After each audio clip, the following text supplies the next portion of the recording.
Mason Carter walks back through those hospital doors like he didn't just leave his pregnant wife alone for 18 hours.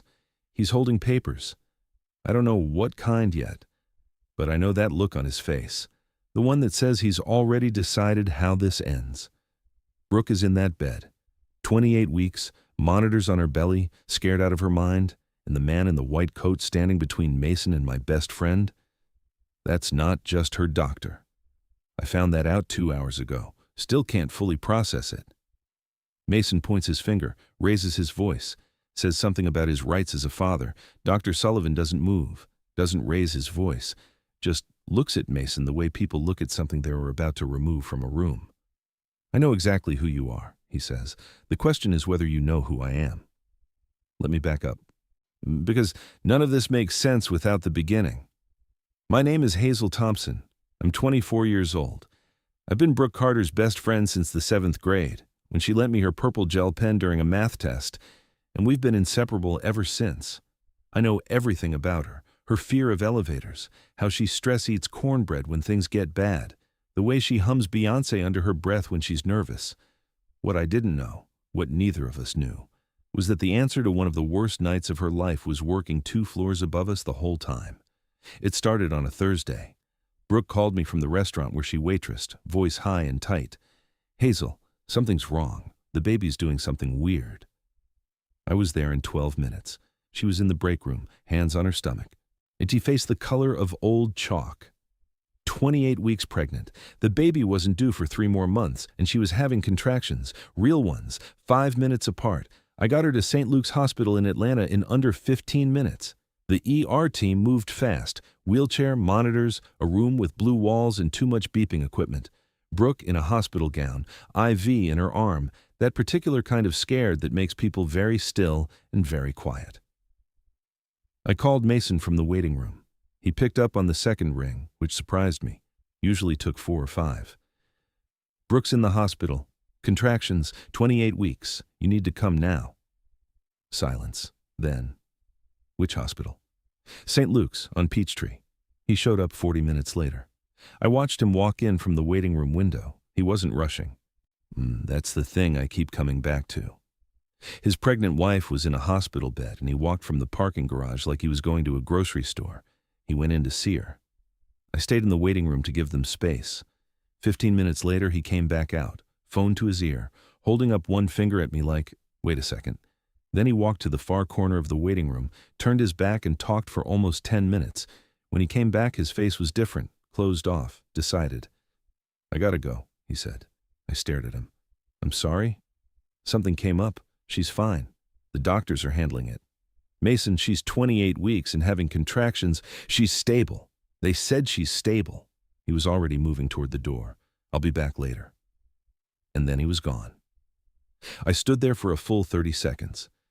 Just stood there. The automatic doors slid closed behind him. Outside, through the glass, I watched him get into a car that wasn't his, a red sedan. The woman driving it had long, dark hair. My stomach dropped so hard I felt it in my knees. I went back to Brooke's room. She was staring at the ceiling. The monitors beeped. The baby's heartbeat showed on a screen. Fast, steady, fighting. He left, she said, not a question. Brooke. I heard him on the phone before he came out to tell me. Her hands were clasped on top of the blanket, knuckles white. He said, I can't do this anymore. I'll deal with it tomorrow. The room felt like all the air had been sucked out. I sat beside her. Didn't say anything because there was nothing to say that wouldn't make it worse. Call my parents, she said after a while. Her voice was flat, controlled, the way people get when they're keeping themselves together by pure force of will. They're in Florida. They won't make it tonight, but they should know. I called her parents. They answered on the 3rd ring. Her mom screamed a little. Her dad went very quiet. That particular quiet that meant he was furious and managing it carefully. They'd be driving up first thing in the morning. Then Brooke said something that surprised me. There's someone else you should call. I don't know if it'll work, but she trailed off, looked at the window. My brother. I knew Brooke had a brother, sort of. She'd mentioned him a few times over the years. James, older, doctor somewhere. They'd lost contact. Something complicated with family stuff, a falling out that Brooke never fully explained, and I never pushed on. Do you have his number? In my phone, under J. Sullivan. She paused. Sullivan's my maiden name. Mason didn't know I had a brother. It never came up. That should have told me something right there. 5 years of marriage and your husband doesn't know you have a sibling? That's not forgetfulness. That's a wound so deep you keep it buried. I found the number. It was old. Brooke hadn't called it in at least 3 years, judging by her call history. I went back to the waiting room and dialed. It rang 6 times. Voicemail. You've reached Dr. James Sullivan. Leave a message. Hi, Dr. Sullivan. My name is Hazel Thompson. I'm Brooke Carter's best friend. Her maiden name was Sullivan. She's at St. Luke's Hospital in Atlanta, room 412. She's 28 weeks pregnant and having preterm contractions, and her husband just left, and I don't know what else to do. Please call back if you get this. I hung up, sat down, put my head in my hands. The waiting room smelled like burnt coffee and hand sanitizer. A TV in the corner played a cable news channel with the volume too low to understand. A man across the room was asleep with his jacket over his face. 40 minutes passed. Nothing. I went back to check on Brooke. The contractions had slowed. Medication was helping. The doctor on duty, a tired-looking woman named Dr. Okafor, said they were cautiously optimistic they could stop the labor. Brooke would need to stay at least several days, possibly longer. She needs to stay calm, Dr. Okafor said quietly to me in the hallway. Stress is a significant factor here. Whatever is going on with the family situation, minimize it if you can. I almost laughed. Minimize it. I went back to the waiting room, got bad vending machine coffee, stared at my phone. At 11:17 that night, a text came from the number I'd called. This is James Sullivan. I'm coming down now. I frowned. Coming down? From where? He was at home, right? Driving from wherever he lived. 3 minutes later, the elevator across from the waiting room opened. A man in a white coat stepped out. Tall, dark hair. ID badge clipped to his coat. He looked at his phone, then looked up, scanning the waiting room. His eyes landed on me. Something in his face shifted. Recognition, maybe, or the look of someone who just confirmed something they already suspected. Hazel Thompson? My voice failed. I tried twice before words came out. Doctor? Sullivan? James. He was already moving toward the nurse's station. How long has she been having contractions? Since around 4 this afternoon, about 7 hours. Has she eaten? Not since lunch, I think. I'm going to review her chart and then go see her. He stopped, turned back. Does she know you called me? Yes. She asked me to. Something crossed his face. Quick. Gone before I could name it. Okay. He went to the nurse's station, spoke quietly with the nurse there. She nodded, pulled up something on the computer, turned the screen toward him. He read for a moment, asked 2 questions I couldn't hear, then headed down the hall toward room 412. I followed at a distance, stopped outside the door. Through the small window, I watched James Sullivan walk into his sister's room for the first time in what must have been years, and watched Brooke's face crumple when she saw who it was, watched him sit beside her bed and take her hand without saying anything first. I turned away. That moment wasn't mine. I went back to the waiting room, sat with my terrible coffee and my relief and my 1,000 questions. An hour later, James found me. She's sleeping, he said. The contractions have stopped for now. Dr. Okafor's plan is solid. The baby should be okay if we can keep her stable. Thank God. He sat down across from me, loosened his tie slightly. He looked tired in the way doctors get, not sleepy tired, but carrying too much tired. Tell me about the husband, he said. So I did. All of it. The phone call, the way he walked, the car waiting outside, the 10-minute conversation with his back turned, the woman in the red sedan. James listened without interrupting. When I finished, he was quiet for a long moment. How long has this been going on? He finally asked. The marriage? 5 years? The problems? I think always. But it got worse after she got pregnant. James nodded slowly, like something was confirming itself. She told me he doesn't know you exist, I said carefully. That's by design. His design. James looked at the elevator. He isolated her, gradually, from family. from people who might tell her things he didn't want her to hear. I thought about the last 3 years, how Brooke's world had gotten smaller, how she'd stopped coming to family events because Mason wasn't comfortable, how she'd apologized constantly for not being around. "She didn't tell me much about why you two lost contact," I said, "because she was protecting him, protecting the marriage." James stood. He came between us when they first got together. Told Brooke I didn't approve of her, that I thought she wasn't good enough to be a Sullivan, which I never said, never would. His jaw tightened. She believed him because she had no reason not to. My chest ached, years of separation built on a lie. "What happens now?" I asked. James looked down the hall toward room 412. "Now I make sure my sister and her baby are safe, and then we deal with everything else." "And Mason?" Something shifted in his expression, quiet, certain. "Mason comes back tomorrow. They always come back." He picked up his badge from where he'd set it on the chair. I read it properly for the first time. Dr. James Sullivan, M.D., Chief of Neonatal Medicine. Sullivan Medical Group. Sullivan Medical Group. I knew that name. Everyone in Atlanta knew that name. 4 hospitals, 2 medical research centers, a foundation that funded children's health programs across the Southeast. I looked up at him. "Wait, Sullivan Medical Group is your family's—" "Yes," he said simply. "You own part of, a significant part." "Yes." He said it the way people say things that are just true. No performance, no pride, just fact. "Does Brooke know?" "She knows the family business. She doesn't know the extent of things. We lost contact before I sold my stake in the startup that funded my shares." He paused. "There's a lot we need to catch up on." He went back to check on Brooke.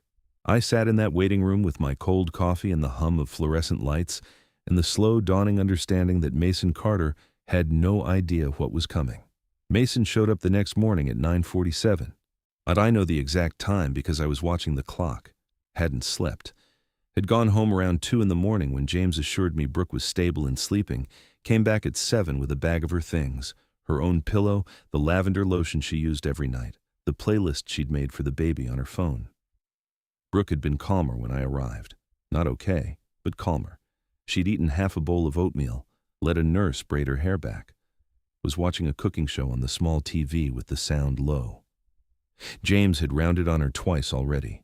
I'd passed him in the hallway around 8. He was in full doctor mode, white coat, clipboard, moving fast. But he'd slowed long enough to say, "She had a good night. Keep her calm today." I was sitting in the chair beside Brooke's bed when we heard him in the hallway. Not James. Mason. But Brooke heard it first. Her whole body changed, shoulders up, hands tightening on the blanket, eyes going to the door. Then he walked in. Mason Carter was 30 years old, and the kind of good-looking that had probably gotten him out of trouble his whole life. Tall, dark hair, easy smile that he wasn't wearing right now. He had a paper coffee cup in one hand and his phone in the other, and he looked around the room like he was assessing a situation rather than visiting his wife. "Hey," he said, to Brooke, not to me. "Hey," she said back, flat. He came to stand at the foot of her bed, didn't sit, didn't reach for her hand, just stood there with his coffee like this was a quick stop between other things. "How are you feeling?" "How do you think?" He set his coffee on the tray table, looked at the monitors. Baby's okay?" "So far." I stayed very still in my chair, invisible as possible, watching. Mason glanced at me finally, something in his eyes, not quite irritation, but close. The look of someone who wanted privacy and was annoyed they couldn't demand it outright. "Can we have a minute?" he asked me. Before I could answer, Brooke said, "She stays." Mason's jaw shifted. "Brooke?" "She stays, Mason. She's been here all night. You weren't." The room got very quiet except for the beeping monitors. Mason pulled up a chair, sat down, rubbed his face with one hand, performed the gesture of a tired, concerned husband carefully. "I'm sorry I had to leave," he said. "Something came up with the—" "Don't." Brooke's voice was soft but final. "I heard your phone call." Mason went still. "I heard you say you couldn't do this anymore, that you'd deal with it tomorrow." She looked at him steadily. "It's tomorrow. What are you dealing with?" The monitor beeped. Outside in the hallway, footsteps passed. Somewhere a cart rattled. Mason looked at his hands, then back at Brooke. I've been struggling with all of this. The pregnancy, the bills, everything being about the baby all the time. That's what pregnancy is.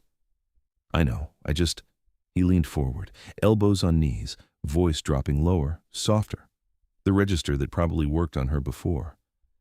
I feel like I'm losing you, like you're already somewhere else and I'm just here in the background. Brooke stared at him. Something moved across her face that I couldn't read. I almost said something. Almost.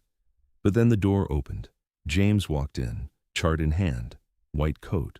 He looked at Mason the way you look at something on your shoe. Good morning. His voice was professional, perfectly even. I need to check on my patient.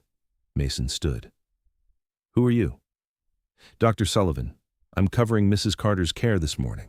He moved to the monitor, checked the readouts, made a note. Completely professional. Didn't look at Mason again. Mason sat back down, picked up his coffee, watched James with the mild wariness of someone who didn't know why a situation felt off, but could feel that it did. James finished his notes. Brooke, your numbers look good this morning. We want to keep you on the magnesium for at least another 48 hours. After that, we'll reassess. He glanced at me. Make sure she eats lunch today. I will, I said. He left without another word to Mason. Mason watched the door close. Seems uptight. Brooke said nothing. Over the next hour, Mason did what Mason did. Talked about himself, circled around the actual issue, occasionally reached for Brooke's hand and pulled back before making contact. He mentioned bills, mentioned the apartment, mentioned his job at the bar, how his manager was on his case, how stressed he'd been. Brooke listened. I watched her listen. Watched her face stay careful and neutral in a way it hadn't been before this pregnancy, before things got worse. She'd learned to manage him, to keep the surface smooth. It made my stomach hurt. Around 11, Mason said he had to go to work. Evening shift. He'd be back tomorrow. Brooke nodded. Okay. He kissed her forehead. Mechanical. Then left. We sat in silence for a moment. He's been seeing someone, Brooke said quietly. I didn't deny it. And I didn't confirm, just waited. Has been for a while, I think. I kept finding reasons to explain things away. She looked down at her stomach. But you saw her in the car. Yeah. What did she look like? I thought about lying. Younger, pretty, dark hair. Brooke nodded slowly. Her name is Jade. She works at the same bar. She said it simply, like she'd known for a while and had been waiting for permission to say it out loud. How long have you known? 4 months, maybe 5. She finally looked at me. I was scared. If I said it out loud, it became real. And I'm pregnant, and I don't have my own money anymore. He handles the accounts, and I didn't know what I'd do. He handles the accounts. Something cold moved through me. Brooke, your money, your tips from the restaurant, go into our joint account, which he manages. She pulled at a loose thread on the blanket. I know how that sounds. It sounded like someone who'd been slowly, carefully, cut off from every source of independence. Does James know? I asked carefully. She looked at the window. We talked last night, a lot. I told him most of it. Her hands went to her stomach. He's angry. He's trying not to show it, but he is. Can you blame him? No. Her voice got smaller. He told me things too, about why we lost contact, about what Mason said to him when we first got together, before we even got married. Mason called James and told him that I didn't want a relationship with my family anymore, that I found them suffocating, that I'd asked Mason to handle it. I felt sick. James believed that. He had no reason not to. And I kept confirming it by not reaching out. She finally looked at me directly. Her eyes were dry. She'd already cried all of this out. Mason introduced himself to my family as my husband who was protecting me from their pressure, and then he just kept protecting me until I didn't have anyone left. We sat with that for a long time. Around 2 in the afternoon, James came back. Not for rounds, just to sit with his sister. He brought her a cup of green tea from the doctor's lounge and pulled up a chair, and they talked in low voices about things I politely tuned out. Family things, memory things, the careful reconstruction of a relationship that had been deliberately broken. I went to the cafeteria, got a sandwich I barely tasted, sat by a window and watched people coming and going from the hospital.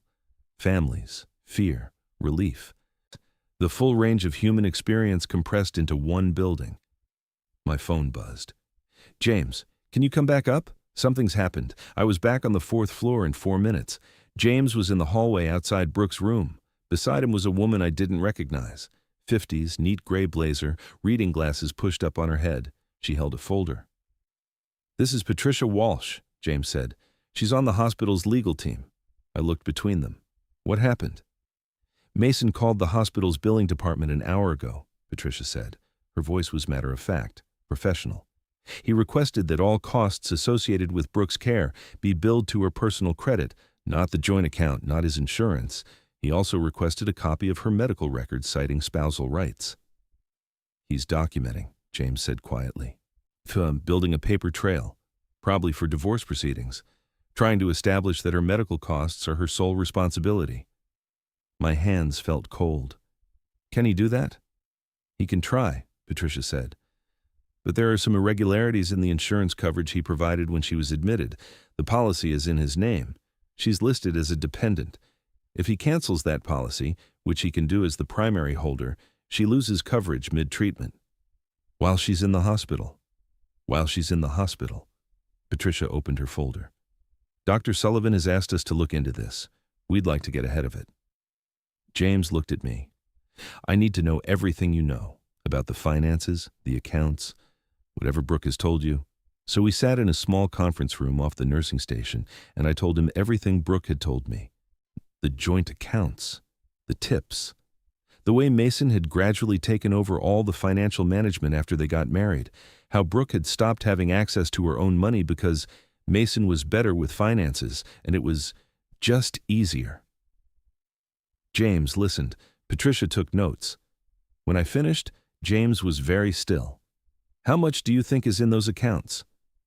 She'd been saving for years before they got together. She mentioned once she'd had almost 40,000 saved, tips mostly.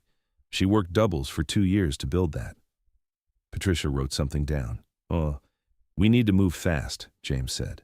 "Before he does." He looked at Patricia. Something passed between them that I didn't fully understand then, but I was starting to. That evening, Brooke's parents arrived. Her mom, Sandra, came through the door first. Small woman, big presence, the kind of mom who fills a room. She went straight to Brooke and held her for a long time without saying anything. Her dad, George, stood in the doorway and looked at his daughter in the hospital bed and had to look away for a moment. Then he saw James. "Jimmy?" His voice cracked. James crossed the room and shook his father's hand, then got pulled into a hug that looked like it had been waiting years to happen. I stood in the corner of that room, watching this family put itself back together, piece by piece, and felt something tight in my chest finally start to loosen. But in the back of my mind, I kept thinking about Mason, about the phone call to billing, about Jade in the red sedan. He was planning something. Had been planning it for a while. He just didn't know that for once. Someone was planning too. The next 2 days were quiet on the surface. Underneath, everything was moving. Brooke stayed stable. The magnesium was working.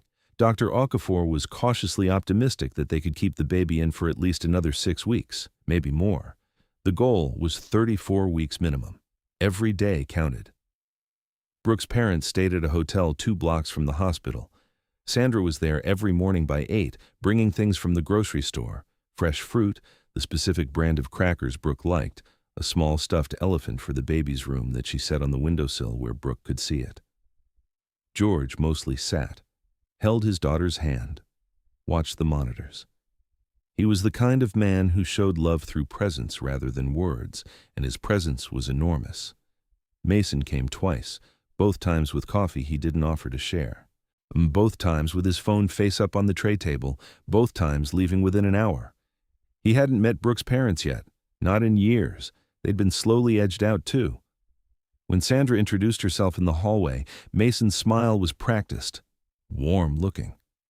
She smiled back, but I caught her eyes afterward. She knew exactly what she was looking at. James worked his regular shifts and then stayed longer than he needed to. I'd see him at Brooke's door during rounds, but also in the evenings, a cup of tea in hand, just sitting with her. They were rebuilding something in real time, slowly, carefully, like people handling something fragile. I asked him once what they talked about during those long evenings.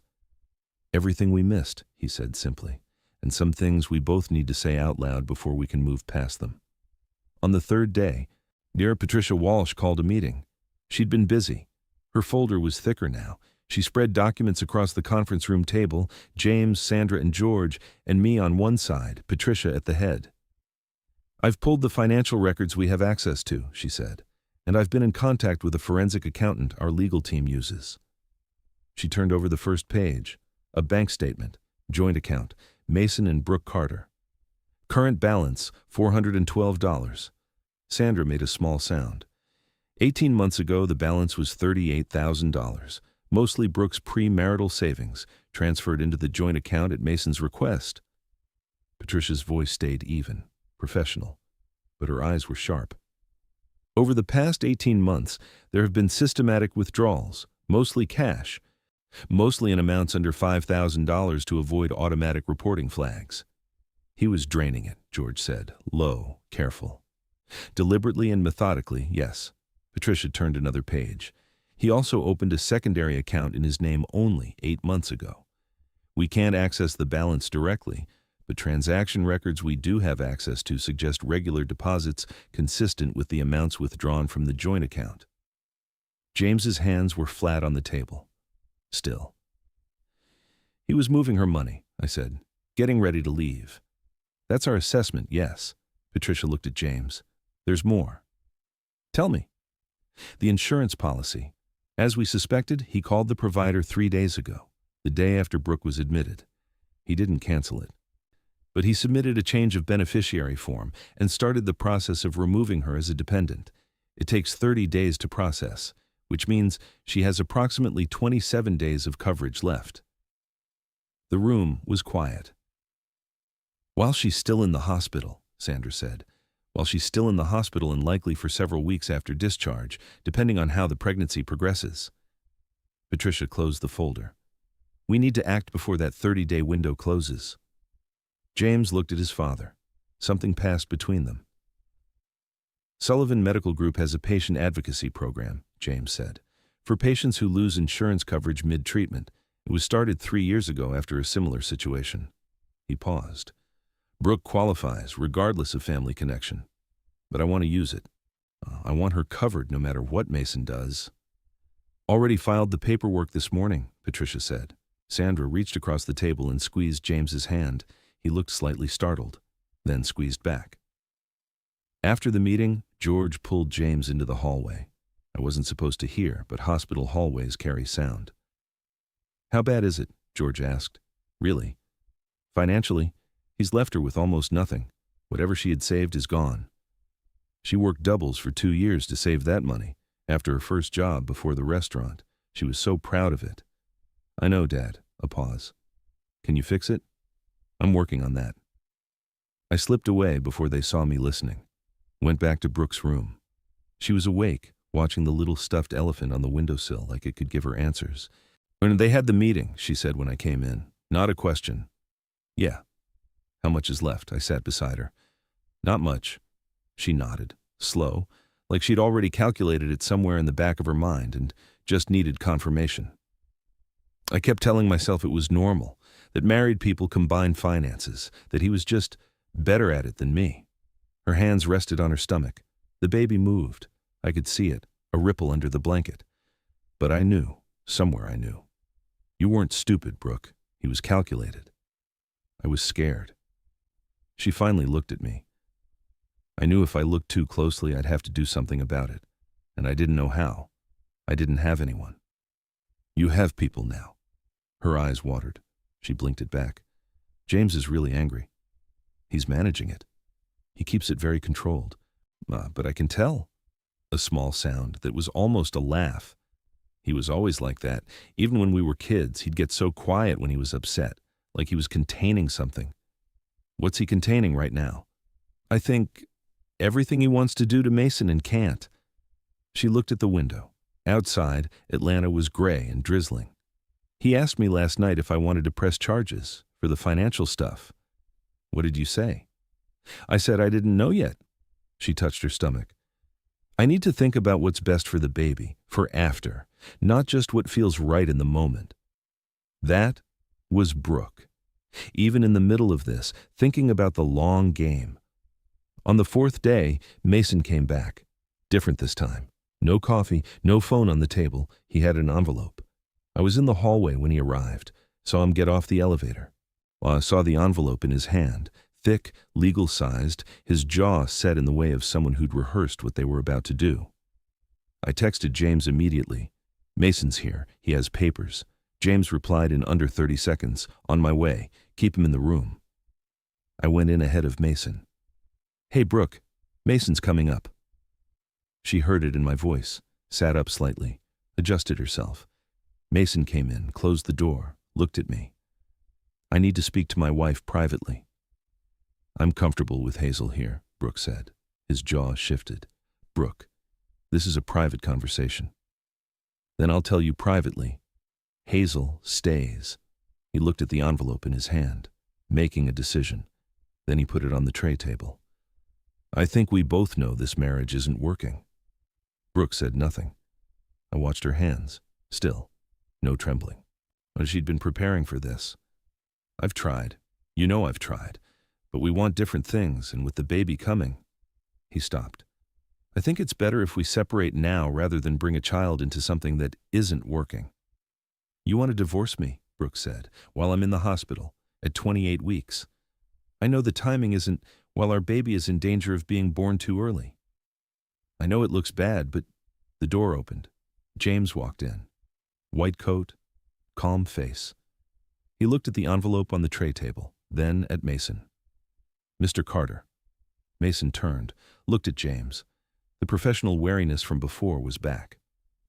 Dr. Sullivan, I'm going to need to ask you to take that envelope with you when you leave.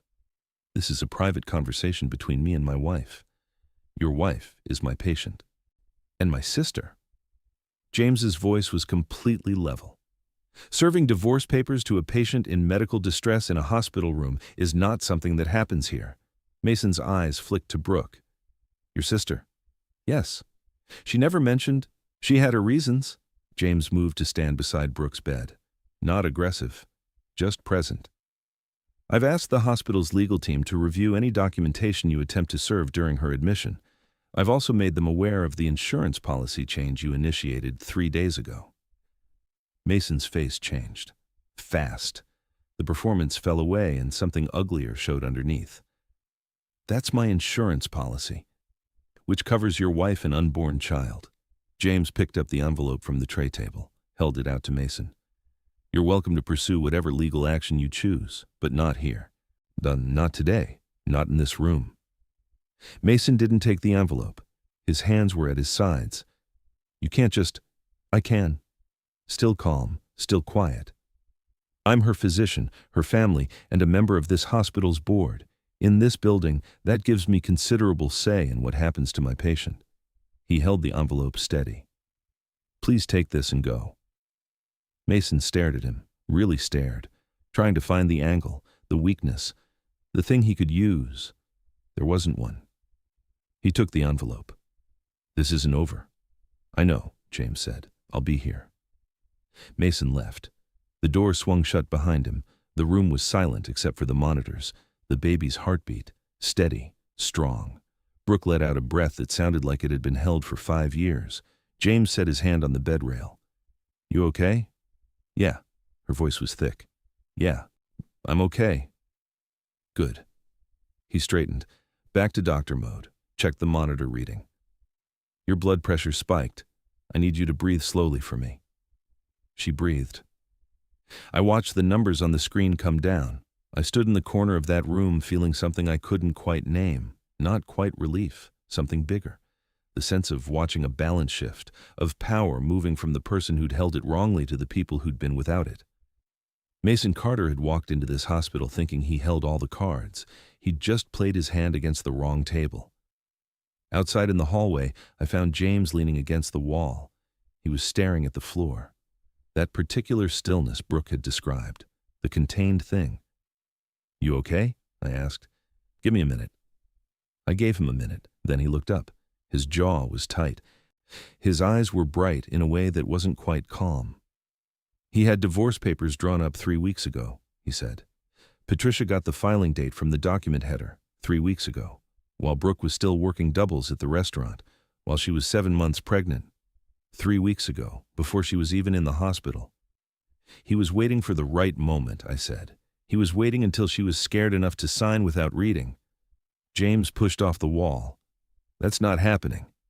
He walked back toward the nursing station, stopped, turned back. "Patricia's filed a motion to freeze the joint accounts pending financial fraud investigation. The forensic accountant found something else this morning. Mason's been depositing money from a third account, not his bar salary, not transfers from their joint account. A third account we can't identify yet." "What does that mean?" "It means there's money somewhere we don't know about yet." He paused. "And it means he has more to hide than we thought." He kept walking. I stood in the hallway of the 4th floor of St. Luke's Hospital in Atlanta and thought about Mason Carter, about how carefully he'd built his life around Brooks, how methodically he'd removed every person who might help her, how he'd walked into this hospital thinking the only person standing between him and whatever he wanted was a scared pregnant woman in a hospital bed. He hadn't counted on me finding that old number, hadn't counted on a voicemail reaching a doctor 2 floors up, hadn't counted on the name Sullivan meaning something in this building, in this city. He'd spent 5 years dismantling Brooke's world, but he had no idea how fast James could rebuild it. The forensic accountant's name was Dennis Park. He was 50-something, wore the same gray cardigan every time I saw him, and had the energy of someone who genuinely enjoyed finding things people tried to hide. Patricia brought him in on day 5 of Brooke's admission. He set up in the small conference room with 2 laptops and a printer that ran almost continuously and barely looked up for the first 6 hours. I brought him coffee once. He thanked me without making eye contact and went back to his screen. By evening, he had something. James called me into the conference room at 7. Dennis was still at his laptop. Patricia sat across from him, glasses on, reading a printed document. James stood by the window looking out at the Atlanta skyline going dark. "Sit down, Hazel," James said. I sat. Dennis turned one of his laptops to face me. "The third account. We found it." On the screen was a bank statement. The account holder was listed as M. Carter Holdings, LLC, registered 8 months ago, same month as the secondary personal account. "He set up a business entity," Dennis said. "Limited liability company, single member, registered in Georgia." "For what purpose?" I asked. "On paper, consulting services, but there's no consulting business, no contracts, no clients." Dennis scrolled down. "What there is a pattern of deposits that match almost exactly with cash withdrawals from the joint account, plus additional deposits from a source we're still identifying." "How much total?" James asked. Dennis looked at Patricia. She nodded. "Between the secondary personal account and the LLC account," Dennis said, "approximately $94,000. The number sat in the room. $94,000, Brooke's $40,000 in savings, plus more, much more than just her money. "Where did the rest come from?" I asked. "That's what we're working on." Dennis turned the laptop back. "The additional deposits are irregular, different amounts, no clear pattern yet, but they started about 14 months ago." James turned from the window. "How long until you know?" "Another day, maybe 2. James nodded, looked at Patricia. "The account freeze?" "Granted this morning. All 3 accounts, joint, personal, and the LLC, are frozen pending investigation." Patricia removed her glasses. "Mason's lawyer called at 4 this afternoon. Very unhappy." "What did you tell him?" "That the motion was filed appropriately and he was welcome to contest it in court." She almost smiled. "He said his client was being targeted due to his wife's family connections." James's expression didn't change. "And?" "I said his client was being investigated due to his client's own financial records." She closed her folder. He hung up. I went back to Brooke's room after the meeting. Her parents were there, Sandra knitting in the corner, George reading a newspaper he probably couldn't focus on. The room smelled like the lavender lotion and the particular antiseptic warmth of hospitals at night. Brooke was awake, watching me come in. "Tell me," she said. I sat beside her, told her what Dennis had found. The LLC, the 94,000, the frozen accounts. She listened without interrupting, and when I finished, she was quiet for a long time. 94,000, she finally said. "Yeah. He told me we had nothing, that we were barely keeping up with rent." Her voice was very controlled, too controlled. He'd show me bills, tell me we were behind. I worked doubles thinking we were in debt. Sandra had stopped knitting. George had set down his newspaper. "He was making me feel desperate," Brooke continued, "so I'd work more, so I'd be too tired to look closely, so I'd be grateful when he handled everything." She looked at her stomach. He was doing this the whole time.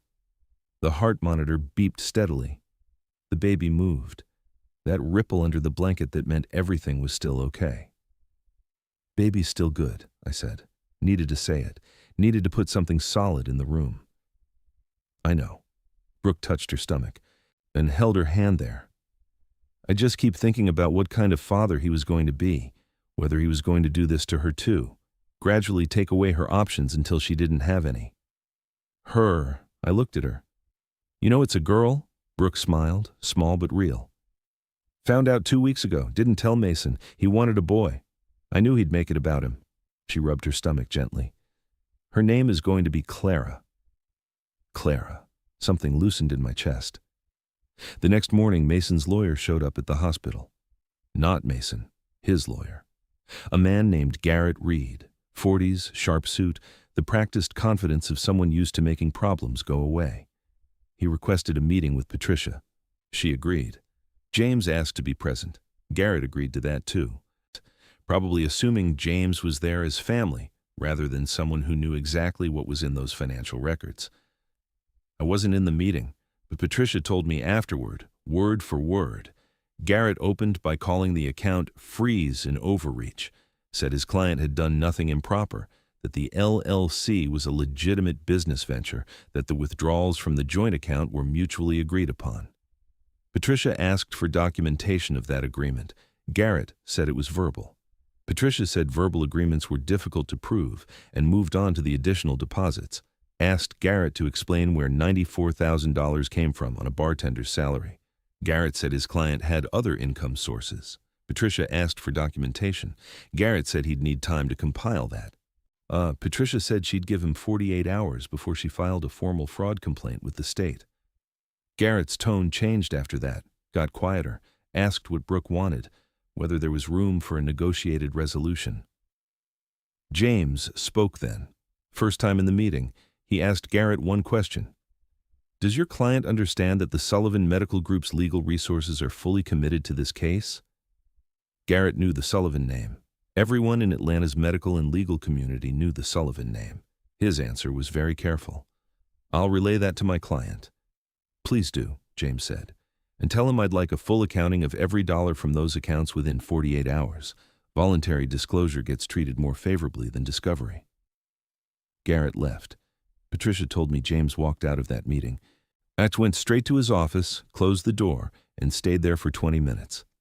I didn't ask what he did in those 20 minutes. Some things didn't need explaining. That afternoon, Dennis found what the additional deposits were. He came to find James personally. I happened to be in the hallway when he emerged from the conference room, cardigan wrinkled, glasses slightly askew, with the look of someone who'd found exactly what they were looking for and wasn't happy about it.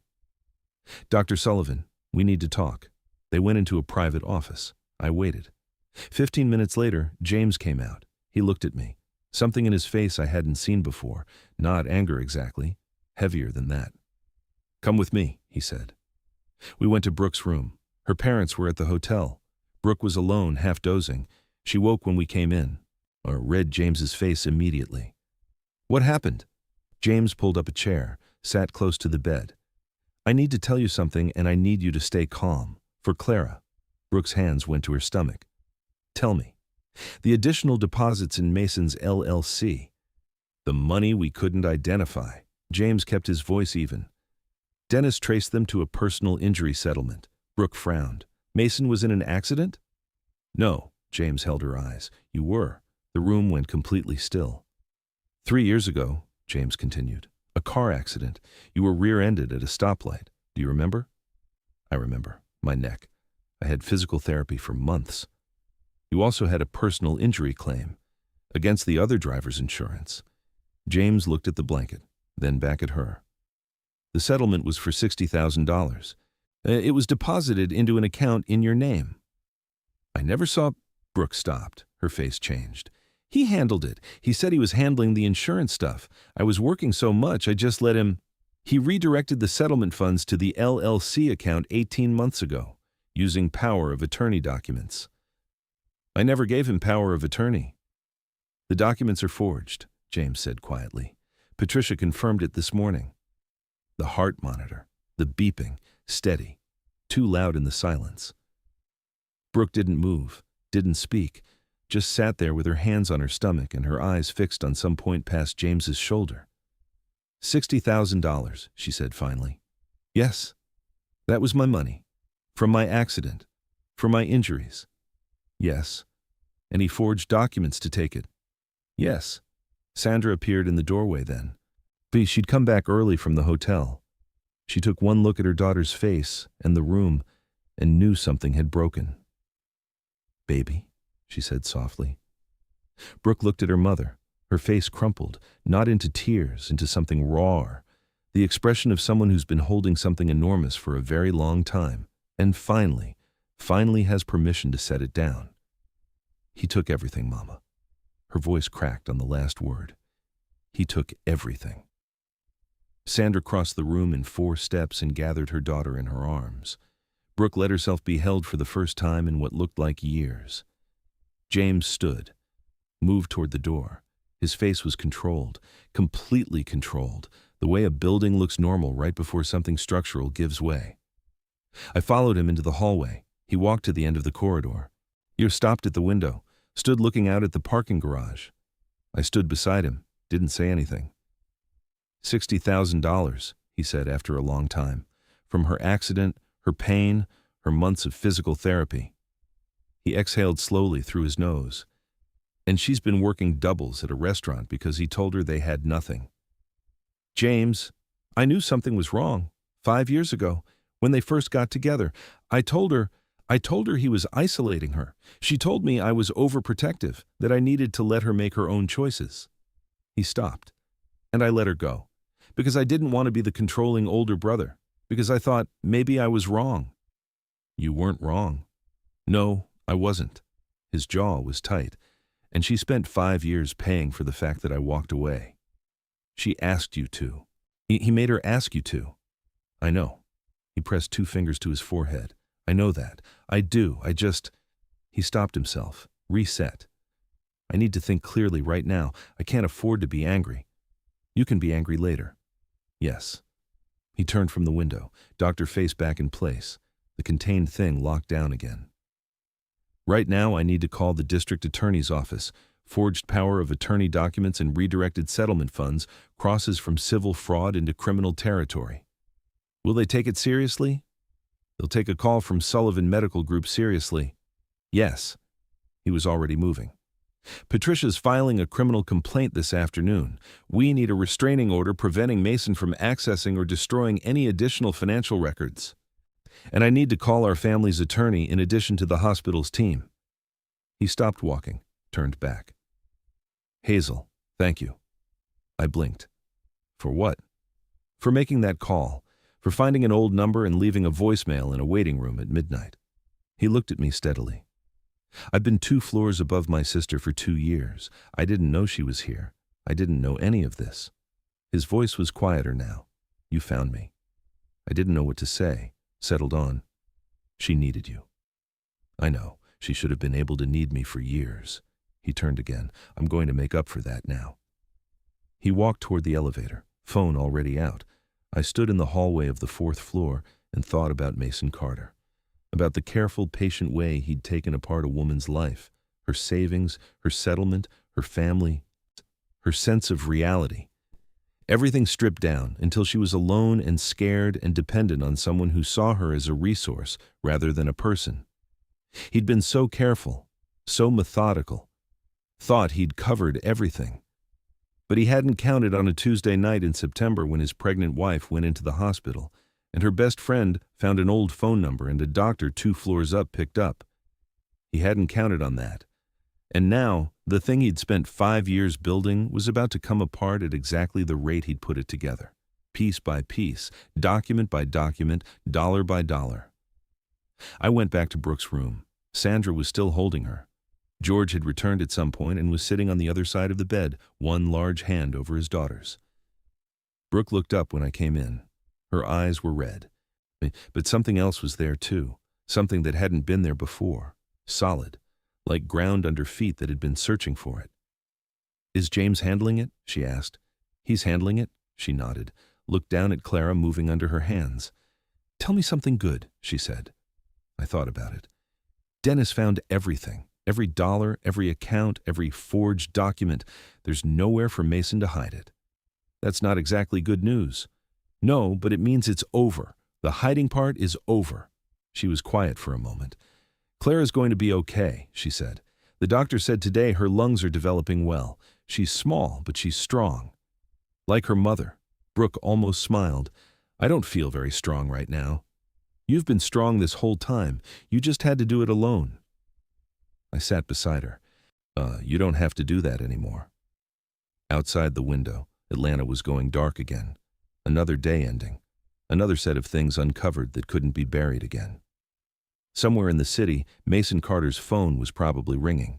His lawyer calling with news about criminal complaints and restraining orders and a forensic accountant who'd found every dollar he thought was hidden. I hoped he was scared. I hoped he understood finally that the woman he'd left alone in a hospital bed wasn't alone anymore. Hadn't been alone since 11:17 on a Thursday night when a doctor in a white coat stepped off an elevator and asked for his sister.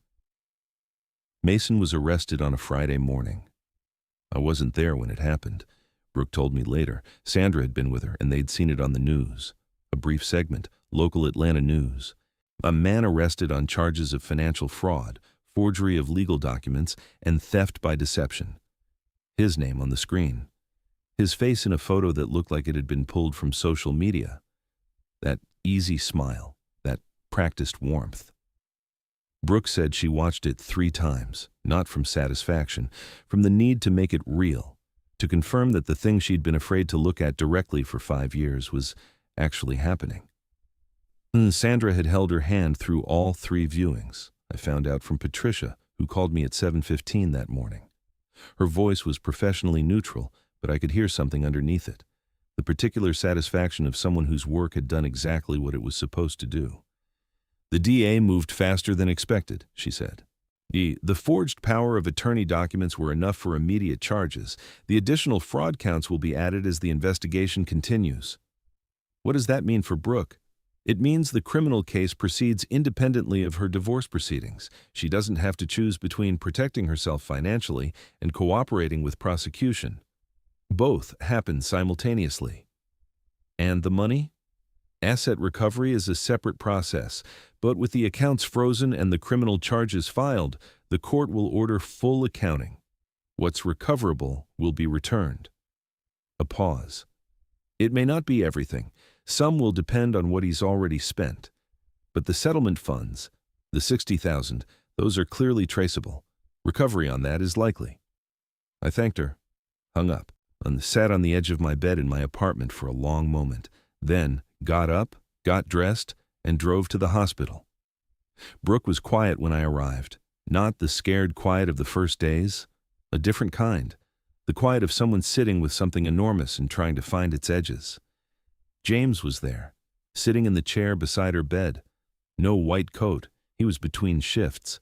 Just a regular person in a dark sweater, his hospital ID clipped to his pocket out of habit. They weren't talking when I came in. Just sitting together in the particular comfortable silence of people who are rebuilding something and have learned they don't have to fill every moment with words. I pulled up the other chair. The 3 of us sat like that for a while. The monitors beeped. The stuffed elephant watched from the windowsill. Outside, Atlanta was gray and cold and going about its business. "How are you doing?" I finally asked Brooke. She thought about it, really thought. "I feel like I've been carrying something very heavy for a very long time, and someone finally helped me put it down." She touched her stomach. "And I feel scared, because I don't know what comes next. And I feel relieved, because whatever comes next, it's mine. I get to decide it. That's a lot of feelings." "Yeah." Almost a smile. "Clara's been moving a lot this morning, like she knows something happened." "Maybe she does." James reached over and adjusted the monitor lead that had shifted slightly on Brooke's wrist. "Doctor Habit. Couldn't turn it off even off duty." "Patricia called me this morning," he said, "after the arrest." "Me too," I said. "She also said Mason's lawyer has already reached out about a plea deal, wants to negotiate before arraignment." Brooke looked at him. "What does that mean for me?" "It means he's scared. Plea deals move faster and cost less but require cooperation. He'll probably try to minimize what he did. Call it a misunderstanding. Say he intended to repay the money." James's voice was even. "The DA will tell us what they need from you. You don't have to decide anything today." "I know." She looked at the window. "I just want it to be over. I want to not have to think about him anymore. I want to think about Clara and what she needs and what kind of life I'm going to give her." "That's exactly what you should be thinking about," James said. I watched them. This man and his sister finding their way back to each other in a hospital room over the wreckage of something someone else had built between them. There was grief in it, years lost that couldn't be recovered. But there was something else too. The particular tenderness of people who understand now exactly how much they mean to each other because they know what it cost to be without that. "Can I ask you something?" Brooke said to James. "Always. When I told you not to contact me anymore. When I said those things to you." She stopped, tried again. "I need to know that you know I didn't mean them." James was quiet for a moment. "I know. I kept telling myself you'd understand, that you'd know it wasn't really me. But I never called. Hey." James leaned forward. "I walked away too. I could have fought harder. I chose to respect what I thought was your choice. We both made decisions based on a lie someone else told." He met her eyes. "Neither of us lost those years. He took them. There's a difference." Brooke nodded, pressed her lips together, held it together by the thinnest thread. "Okay," she said softly. "Okay." I looked away, gave them the moment. That afternoon, something happened that none of us expected. A woman came to the 4th floor asking for Brooke Carter, mid-30s, dark hair. She gave her name to the nurse as Jade Simmons. The nurse came to find me in the waiting room. I'd become unofficial liaison by that point, the person the floor staff came to when something needed managing. "There's a woman asking to see Mrs. Carter, says it's important." "Mrs. Carter's not on the approved visitor list." "What does she look like?" The nurse described her. Dark hair, red coat. I knew exactly who she was. My first instinct was to send her away, to protect Brooke from one more thing.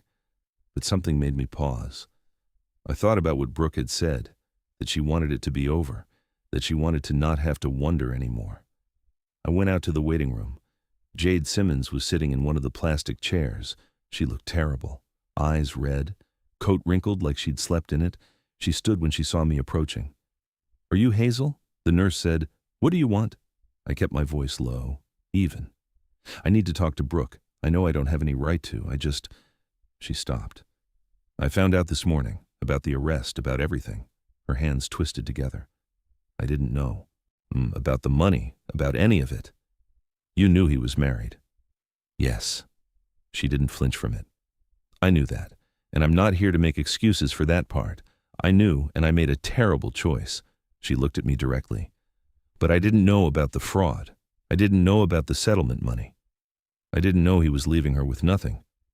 Her voice cracked slightly. "He told me she didn't want the baby, that she was planning to leave him, that she'd been threatening divorce for years. She's 28 weeks pregnant and in that hospital bed because of stress he caused." Jade flinched. "I know. And you want to come tell her that? While she's trying to keep her baby from being born too early?" "I want to tell her that I'll cooperate. With the DA. With whatever investigation. I have texts, emails, things he said to me about his plans, about the money, about—" She stopped, took a breath. "He told me once he had money set aside, that when the time was right he was going to take it and we were going to leave. He said Brooke would be fine, that her family had money. Her family had money. He knew. Mason had known about James all along, had kept them separated specifically because he knew what James's resources could do to his plans if they ever reconnected. He knew about her brother," I said. "He talked about him, said Brooke's family was toxic and she was better off without them. But once he said something about making sure the Sullivan money stayed away. I didn't understand it at the time. I understood it now. He hadn't just isolated Brooke from her family. He'd deliberately kept her from the one person whose resources could expose him. I took Jade's number, told her I'd pass it to Patricia, told her to stay available. Did not let her see Brooke. Jade left, looking smaller than when she'd arrived. I went to find James. He was at the nursing station. I pulled him aside and told him what Jade had said, about the money set aside, about Mason knowing who James was. James listened.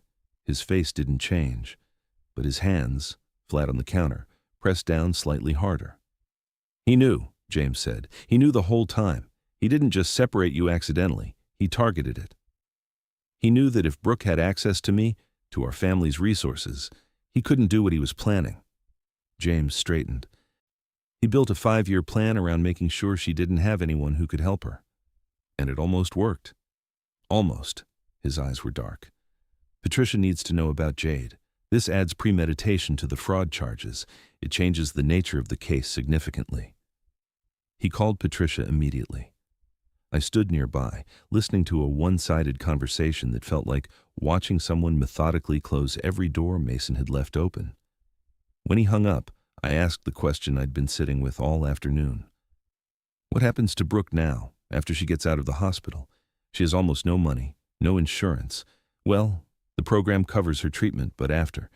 The apartment is in both their names." James leaned against the wall. The contained thing was still there. But alongside it, something else. Something that looked like resolution. "The Sullivan family estate in Buckhead has a guest house," he said. "It's been empty for 2 years. She can stay there as long as she needs, with Clara, with Mom and Dad if they want to stay." He paused. "I should have offered that 5 years ago. I'm offering it now. She might not accept. Then I'll ask again, and again after that, until she lets me be her brother." His voice was quiet. "She spent 5 years alone because of something someone else did. She doesn't have to spend one more day that way." I went back to Brooke's room. She was sleeping. The monitors beeped their steady rhythm. The stuffed elephant sat on the windowsill.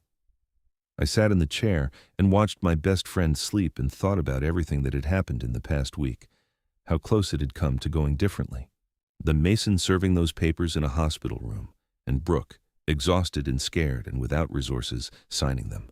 Walking out of this hospital with nothing, trying to raise Clara alone with empty accounts and a credit card debt Mason had hidden from her. How close?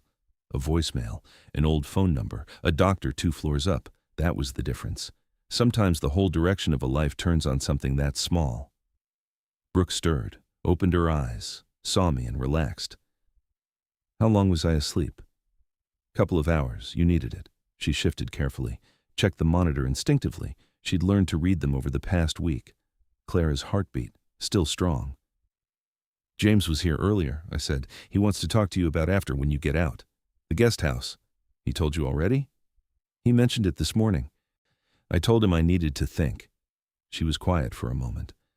"It's hard. Accepting help. I spent so long being told I was a burden, that asking for things was weakness." "Who told you that?" She looked at me. "Right. Mason? Of course." "Accepting help from people who love you isn't weakness," I said. "It's just being part of a family. I know that. In my head, I know it." She touched her stomach. Clara moved in response. "I want Clara to know it. I want her to grow up knowing it's okay to need people, that needing people doesn't make you less." "Then show her. Start now." Brooke looked at the window. The gray Atlanta sky was turning toward evening, the lights of the city beginning to come on. "Okay," she said finally, quietly. "Okay, I'll tell James yes." I texted him immediately. His reply came back in seconds. "Good. Tell her Clara's going to have the best room in the guest house." I showed Brooke the message. She laughed. A real laugh. The first real laugh I'd heard from her in longer than a week. The monitors beeped. Clara moved. The stuffed elephant watched from the windowsill. Outside, Atlanta was cold and dark and going about its business. But in room 412, something was beginning again. Clara Rose Carter was born 6 weeks later at 34 weeks exactly.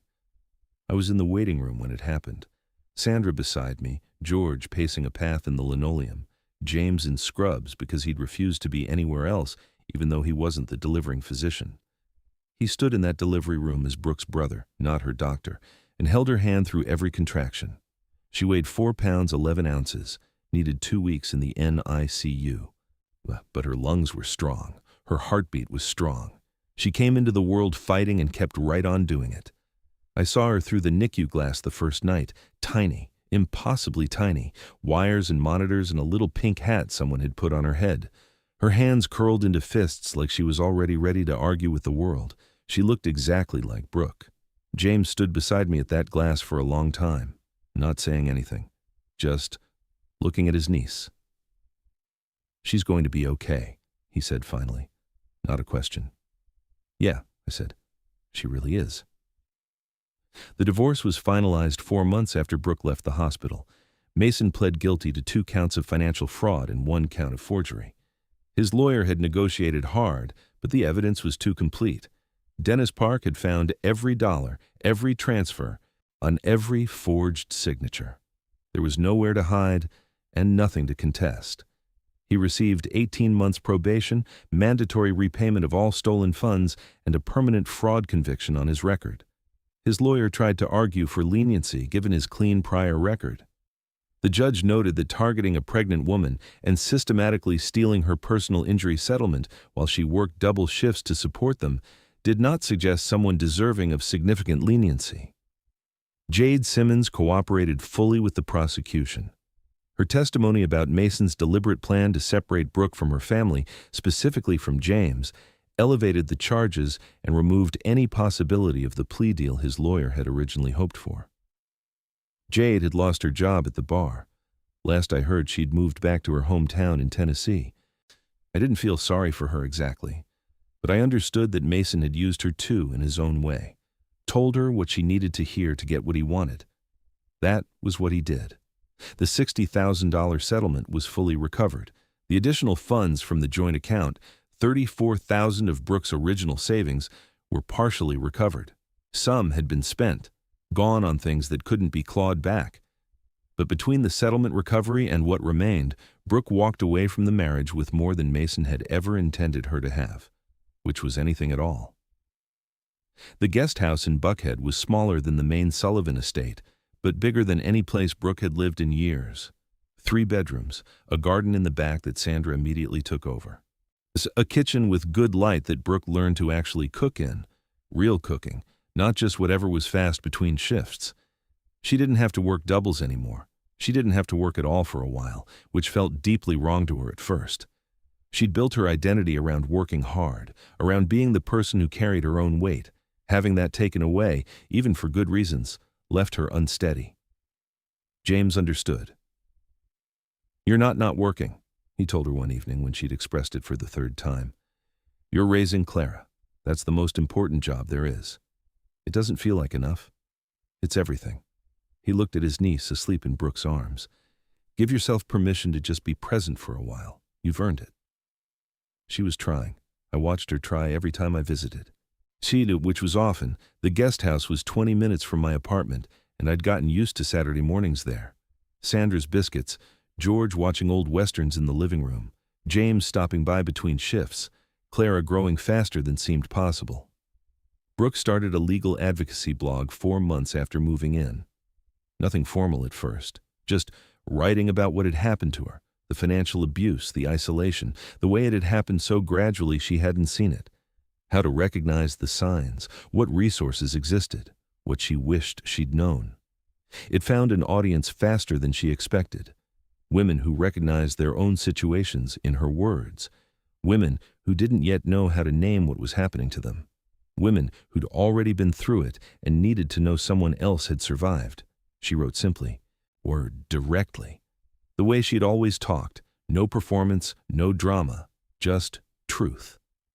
Within 6 months, she had enough readers that a legal aid organization in Atlanta reached out, asked if she'd be interested in doing workshops, teaching people to recognize financial abuse, connecting them with resources. She said yes before she finished reading the email. I was there when she told James. We were in the main house kitchen, Sunday dinner, which had become a standing thing, the whole family plus me plus whatever friends James brought home.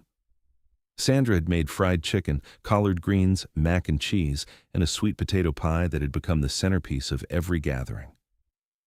Brooke waited until dessert, then told James about the organization, the workshops, what they'd asked her to do.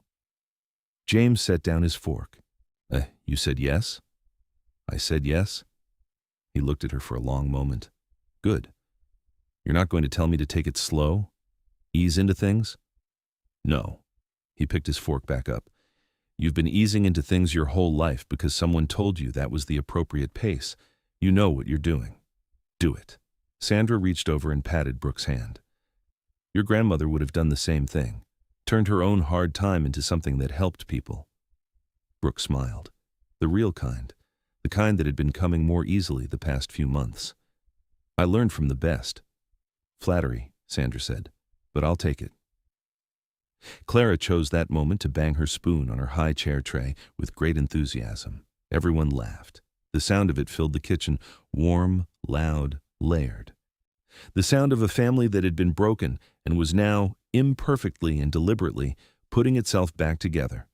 I want to tell you about the moment I think of most. Not the arrest, not the trial, not the day Brooke left the hospital with Clara in a car seat and James holding the door open.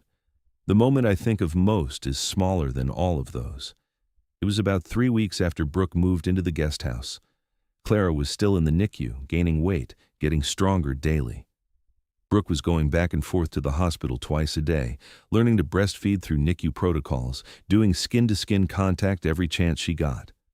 I came by one evening and found James in the guest house garden. He was sitting on the back steps, still in his work clothes, tie loosened, looking at Sandra's new garden beds. Long shift? I asked. Yeah.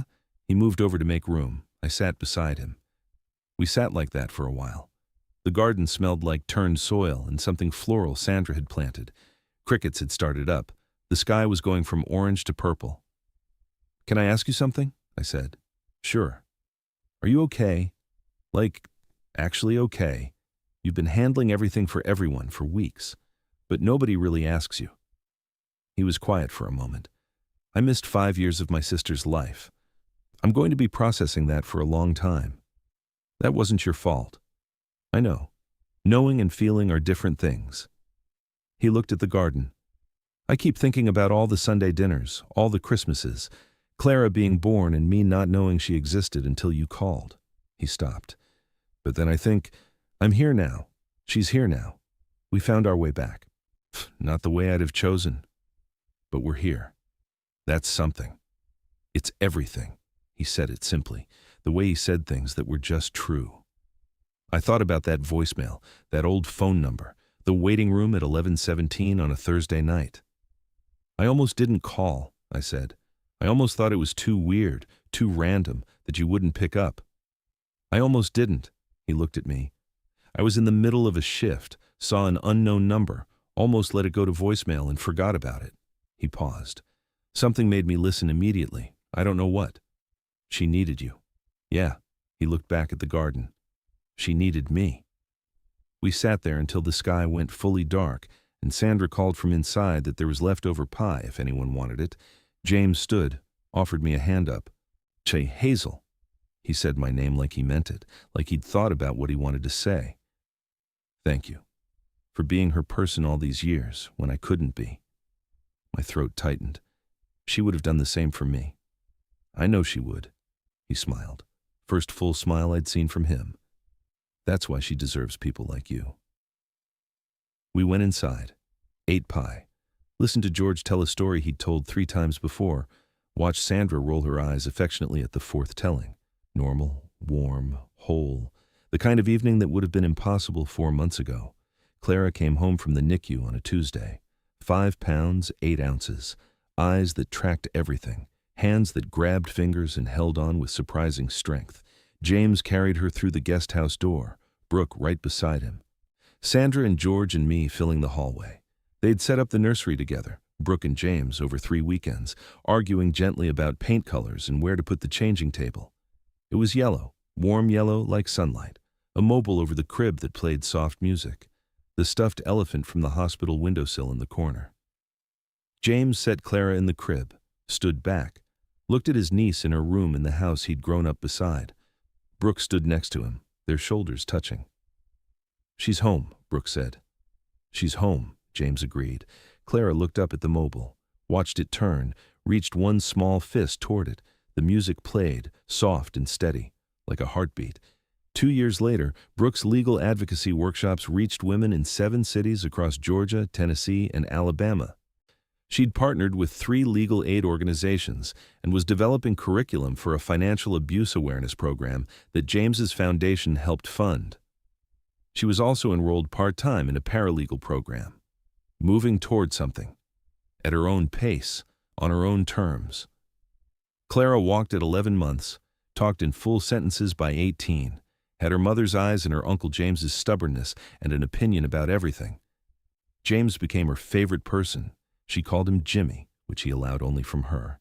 He showed up every Sunday, taught her the names of the garden flowers, read her the same 3 books on rotation without complaint. I was there most Sundays, too, because that's what you do when something good grows from something terrible. You show up for it, you tend it, you make sure it knows it's worth keeping. Brooke told me once, on one of those Sunday evenings when the kitchen was full and Clara was asleep and the pie was almost gone, that she used to think asking for help meant she'd failed. Now she knew better.